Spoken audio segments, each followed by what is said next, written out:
Welcome to Journey Through Sci-Fi. My name is James. My name is Matt. And welcome to Series 3, our series on time travel. Yeah, it's a huge topic, and we've been excited to do this one.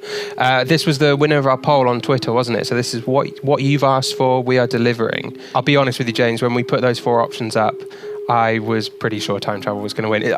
It's not the one I voted for, to be completely honest. I went for another one. But I had a good feeling of which way that poll was going to go. Yeah, time travel was always going to be a heavy hitter in that poll, wasn't it? And I've got to admit, I was hoping to get it because from the films we've been looking at and planning out for the series, we've got some really good stuff in store, haven't we? Yeah, there's a huge amount to cover as well. This series might run a little bit longer than our last 2 series because when we were planning it, there was just so many films to look at. There's so many classic sci-fi time travel films. And also, there's a load that I'd never heard of that we just found from, looking on various sites and lists of great. And you found some really good unheard of time travel films. I'm particularly looking forward to seeing some of those more weirder ones. There's some real classics in there that I've never seen. I've never actually seen The Time Machine, the classic H.G. Wells film. Really? Oh, wow. You're in for a treat there, Matt. Time doesn't work that way. Changing the past doesn't change the future. Well, that's what I heard. Wait, but who? Who told you that? Star Trek, Terminator, Time Cop, Time After Time. Quantum Leap. Wrinkle in Time, Somewhere in Time. Hot Tub Time Machine. Hot Tub Time Machine. Bill and Ted's Excellent Adventure. Basically any movie that deals with time travel. Die Hard? No, that's not one. This is known. We've got all the classics as well, obviously. We're going to be hitting your Back to the Futures, your Primer. I'm throwing that one in as a classic. I guess it's a little bit more of an indie film, but I think people will be expecting us to talk about that and looking forward to us talking about that. I'm certainly looking forward to seeing it. What other big heavy hitters have we got this series? Oh, we've got so many. We've got, so we'll be looking at Groundhog Day, which is a heavy hitter for me, definitely. We've got things like Bill and Ted. We'll be covering that. Pretty much the majority of time travel films that come to mind when you think about the subgenre. We'll be covering them in this series. And we've touched on it a little bit in our last 2 series as well, haven't we? Because we couldn't ignore Terminator when we were talking about AI films in series 1. But that's a big time travel franchise, isn't it? And in a way, time travel kind of becomes one of the problems of that series as it goes on. It's so perfect in the first 2, but they get kind of locked into their the rules and the paradoxes created by the time travel, and that kind of causes a bit of problem in films 3, 4, and 5, and might not have been the best thing for the franchise overall. And then in our space series, we looked at Interstellar, which is a whole completely different kind of looking at time travel. I think we talked about the nature of time travel when we were talking about that film, because they don't really travel in time in a really classic sci-fi film way, but they are using time dilation in quite a realistic way, aren't they? Yeah, definitely. So time travel's become such a big thing in popular culture now, isn't it? Because everybody knows the tropes of time travel and everybody understands it. You see it in everything. There's so many TV series which will drop in like a time travel episode now, and you instantly know what kind of thing will happen in that kind of episode. You sort of know what's in store for the characters. So speaking of sort of like experiences of time travel films, what's your first experience of a time travel film that you can think of? Like looking back, when was the first time you think you watched a film and you're like, oh, this is time travel. These are the rules of time travel. I was really trying to cast my mind back and figure out what that was, because like you said, it is embedded in pop culture. And for such a like complicated idea, in terms of like the science and the physics, I guess, it is so embedded in a more fantastical sense in how we understand it that like everyone kind of understands the rules without really having to see a lot of time travel films, I guess. I don't know.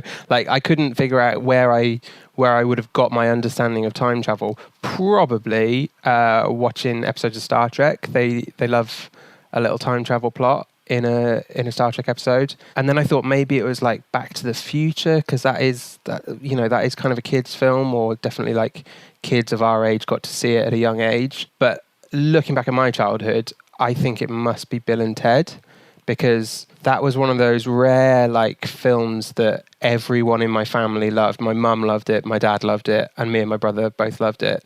And I saw it so many times, and the sequel, even though the sequel is absolutely terrifying.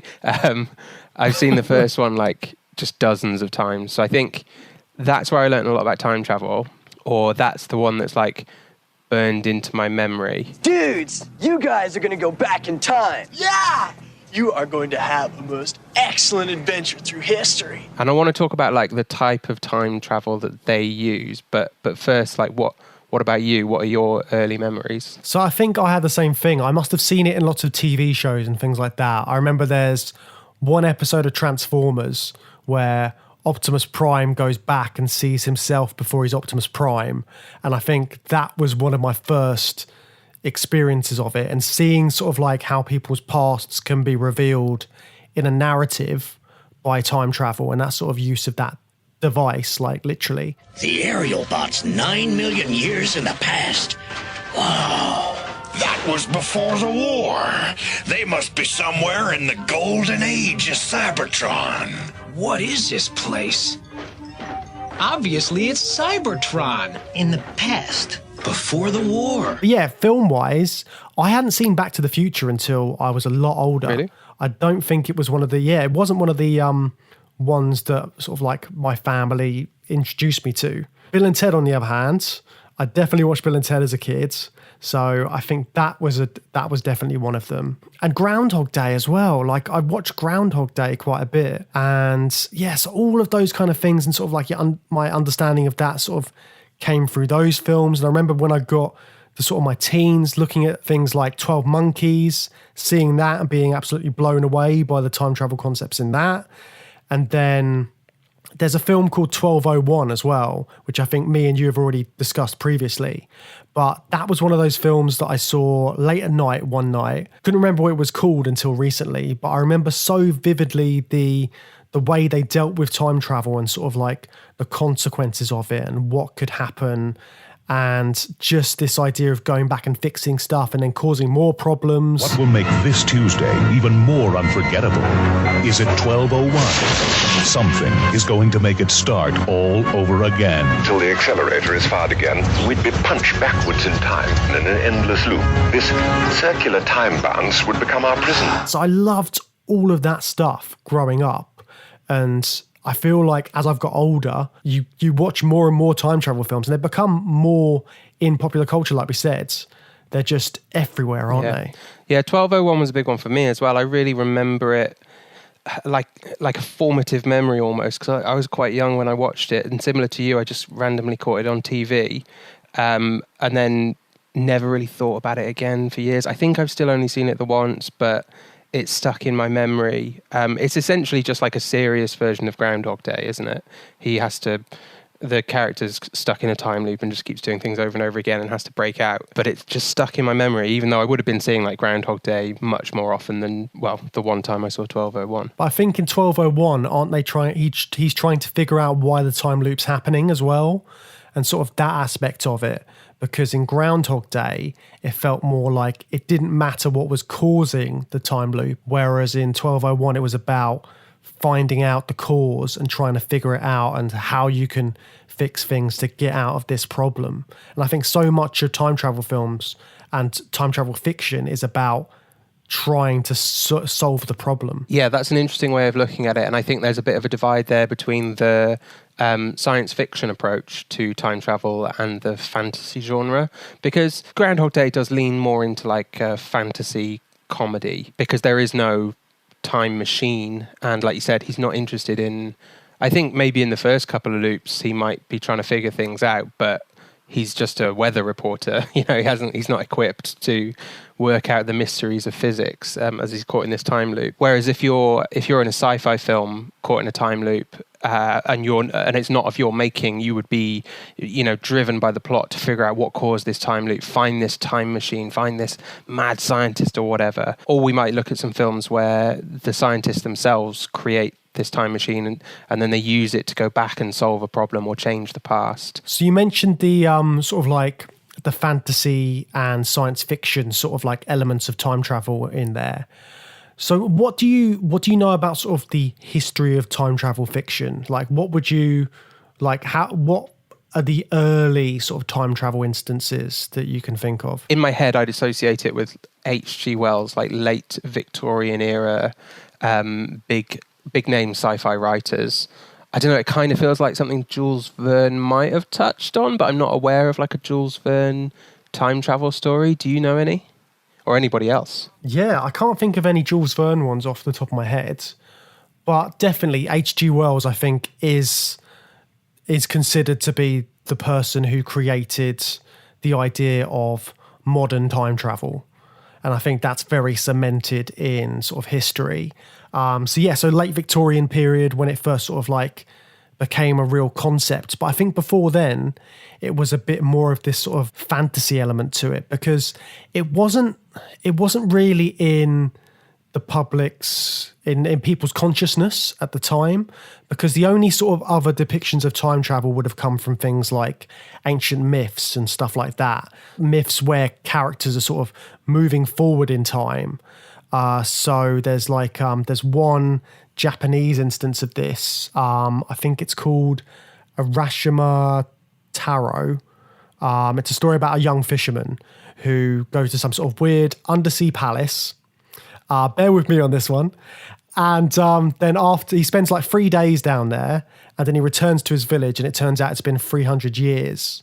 So it's that sort of like time displacement, and that sort of like stuff happened in sort of like early like mythology fiction and that kind of thing. Do you know how old that story is? Like what period of time that comes from? I don't know, but I know it's like it is considered like a really early sort of like folk tale.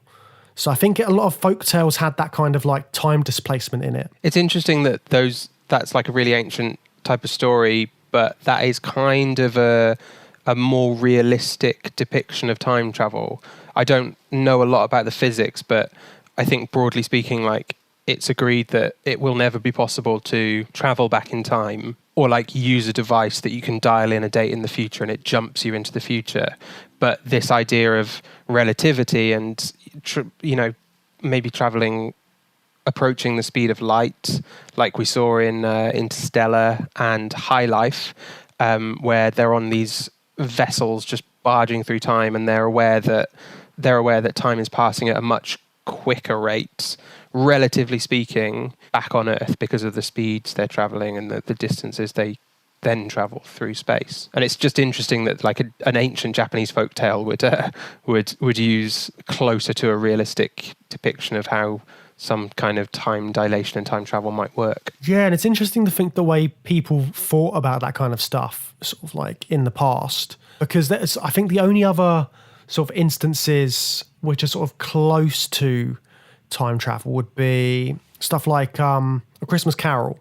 So A Christmas Carol's got kind of elements of time travel in it because he's visited by the three ghosts, past, present, and future, and he does see those moments in his past and in his future. So you've got time travel in that, and Charles Dickens again was sort of like in the Victorian periods.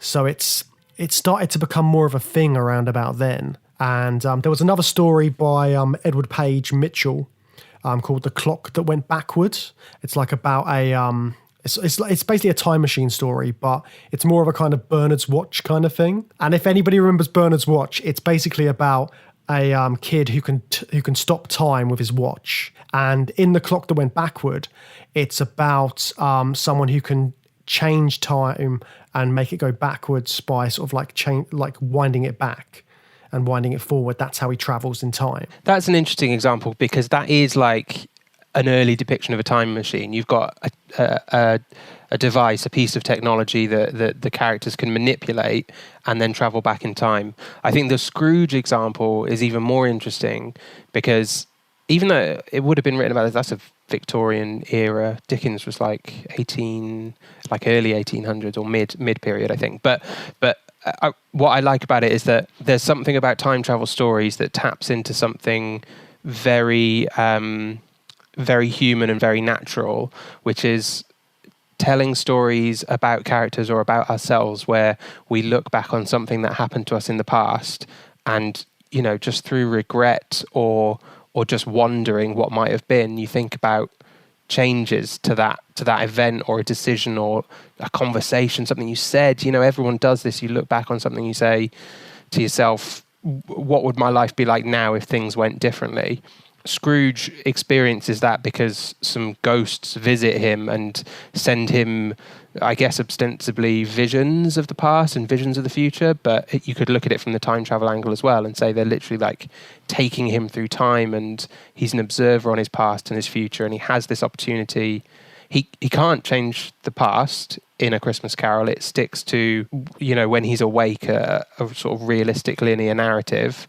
But he's been given this opportunity to look at past mistakes and look at future consequences and make a change in his present and go back and do something differently in his present, which is now the past, because he's seen his own future and it gets complicated. But like he's got this opportunity, right? And that's so inherent and natural and human. And time travel in sci-fi picks up on that and says, okay, we're going to have scientists who create devices that let you do that. Now, what are those things that you want to go back and change? And that's a very specific subset of time travel, isn't it? Going back and making something happen differently. Yeah, and I think there's something about the fact that it was the Victorian era that all of these sort of concepts were becoming a thing. Because before then, there was no real sort of like concept. There was no real...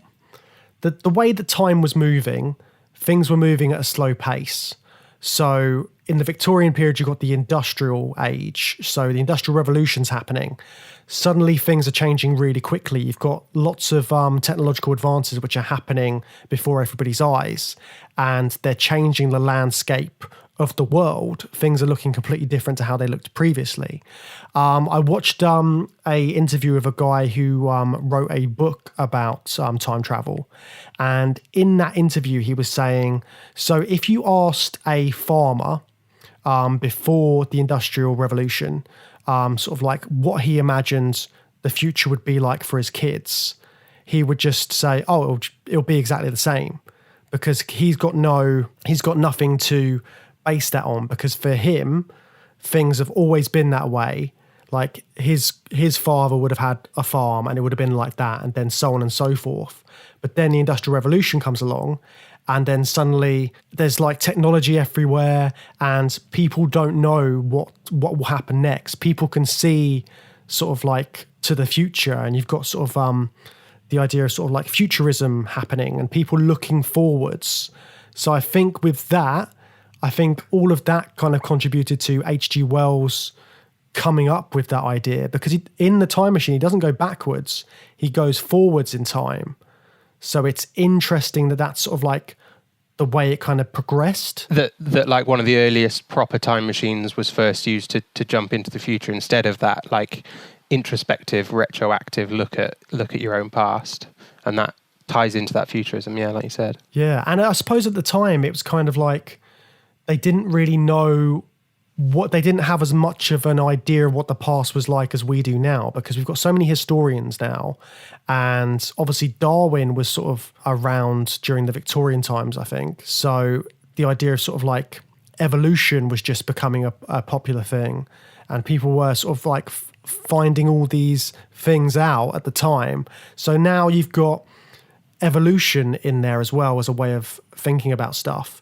So there's more interesting things further back in time because people have an idea of what they would have been like. So stuff like dinosaurs and man evolving from cavemen, that's suddenly become an idea which wasn't really something which people would have thought about previously. So we've got the Industrial Revolution that's enabling human minds to suddenly consider their future and what the future might hold, and at the same time technology is allowing this excavation of the past. So we've got this Victorian period where humans are maybe more than before seeing themselves in a place in time and conceptualizing the long tail of it going back and the extending into the future. So yeah, that's an interesting way of looking at why time travel plots might have started to emerge in people's minds at that time. Yeah, because it's interesting that it wasn't really a concept until H.G. Wells made The Time Machine in 1895. And when you compare it to now, everybody knows about time travel tropes.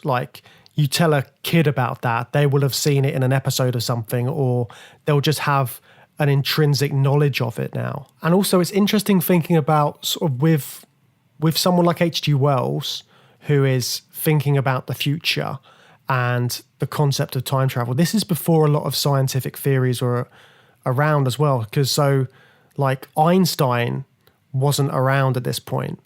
And then sort of years later, Einstein has all these ideas about relativity. Yet H.G. Wells is coming up with these sort of I don't know how good his scientific background was, but he's looking at that from a different angle and saying it could happen. It's a concept. And then, seeing how scientific thought progressed after that is really interesting. Yeah, I'd love to know what Einstein's sci-fi reading list was like, and if he was into stuff like H.G. Wells.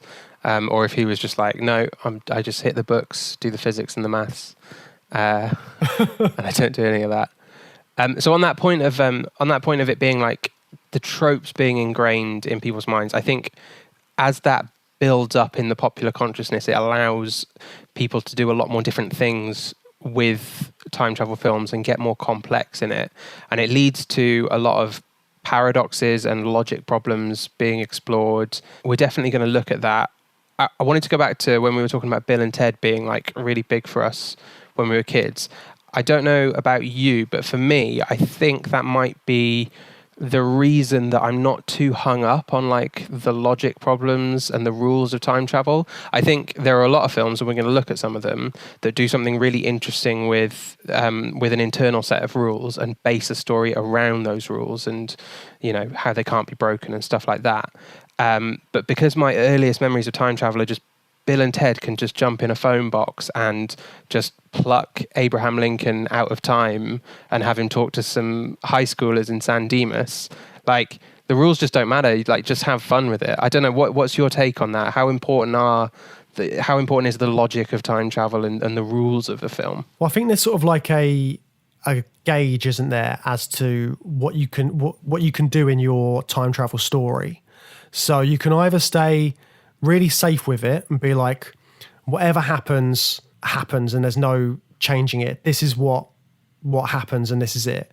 Or you go to the other end of the spectrum and everything's dangerous. So if you change any little thing, then something else will have an effect. And you get this butterfly effect that will cause problems in the future. And then there's sort of a middle ground, which I think things like Doctor Who sort of play around with a bit more, where there's stuff which is fixed, but they can have a bit of fun with it here and there. So it's not going to be the same sort of catastrophic effect if they muck around with something in Pompeii when they're doing an episode there. So it's sort of this weird sort of gauge that I think they have to measure time travel stories by.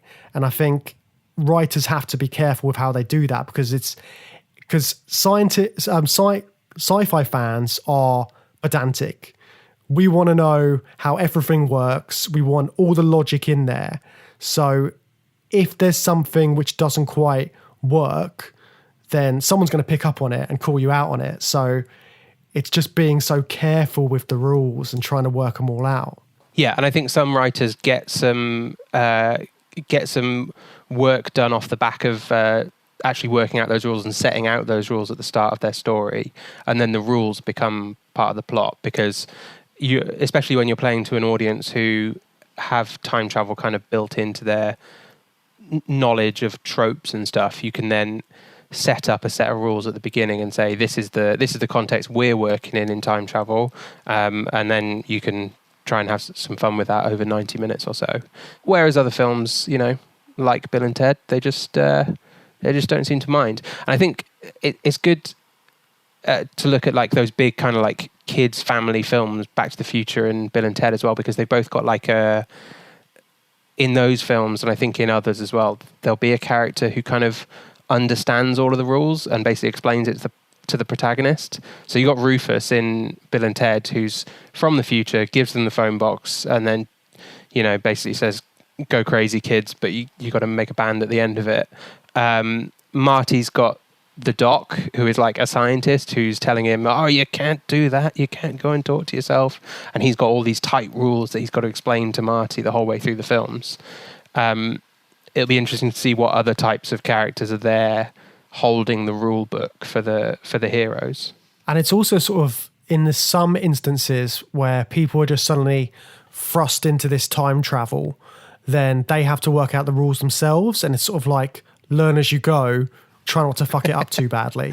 So I think that's quite an interesting concept as well, sort of not knowing what to do in the first place.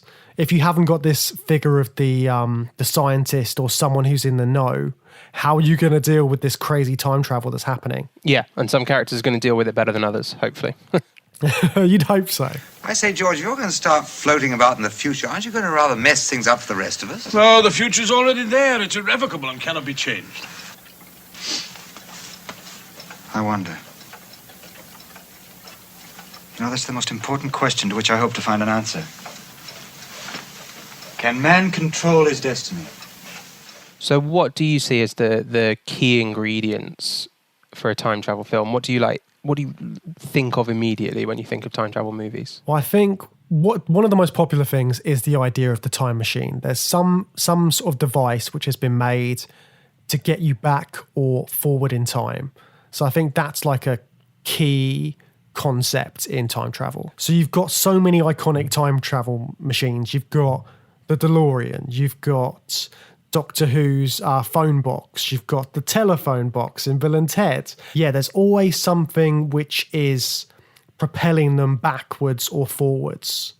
So I think that's one of the sort of like key parts of a time travel film. So you've got to identify whether there's a device taking you back, or there's like some instances where it's the mind. So you're going back in your mind, and then suddenly you find yourself back in the past or in the future.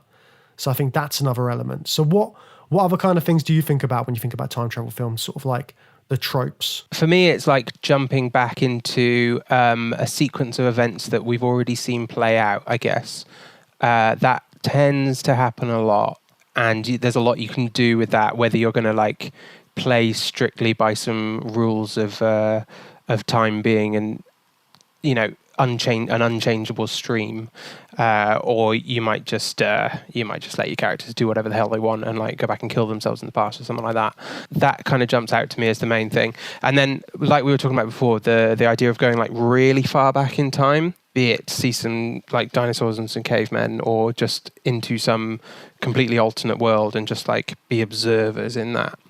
And I think we'll look at a couple of films that do that as well. Yeah, and I think because obviously sci-fi is all about the what if, and time travel is a really good sort of way of getting at that what if. Because if you're looking at the future, it's like, what will the future be like? And what will it be like for someone like us going to see the future? How will we react to it? And it's the same with the past. What would it be like if someone from now went back to the past? How would they react? How would we see the world that they're living in then? Because there's lots of time travel films where you've got someone from the future going back to the past, but it's interesting looking at it from both perspectives. So whether it's your present or that's your future. And it's like, yeah, it can mess with your head. I mean, it's even messing with my head now just thinking about all that. But yeah, there's so many interesting ways you can use it to sort of look at different perspectives. Yeah, I like that idea. I hadn't really thought about that as much, where you might sometimes have a time traveler who is the main character and we'll see them go into the past. But also we have films where it's set in the present day when the film was made, and someone visits from the future, and then they are stepping into the present as an outsider instead of being the protagonist that we follow on that journey. Where the hell are they? The appropriate question is, when the hell are they? You see, Einstein has just become the world's first time traveler. I sent him into the future. I think time travel as well, it's very dramatic, isn't it? It's got lots of dramatic potential in the way you use it. And I think that's part of the reason it can fit into so many other genres, because you've got lots of time travel films which aren't as heavy on the science fiction side of things as other things. Because we've talked in our other series, we looked at artificial intelligence and space. And those are both really big sci-fi concepts and tropes, and they've got all that kind of like leverage to them. Whereas with time travel, I think it's become such a thing in popular culture, like we said, that it can lend itself to other genres. And I think we're going to look at that a little bit in the series as well, aren't we? How it's sort of like the sci-fi concepts can blend into different kinds of films. Yeah, it lends itself to more than just sci-fi.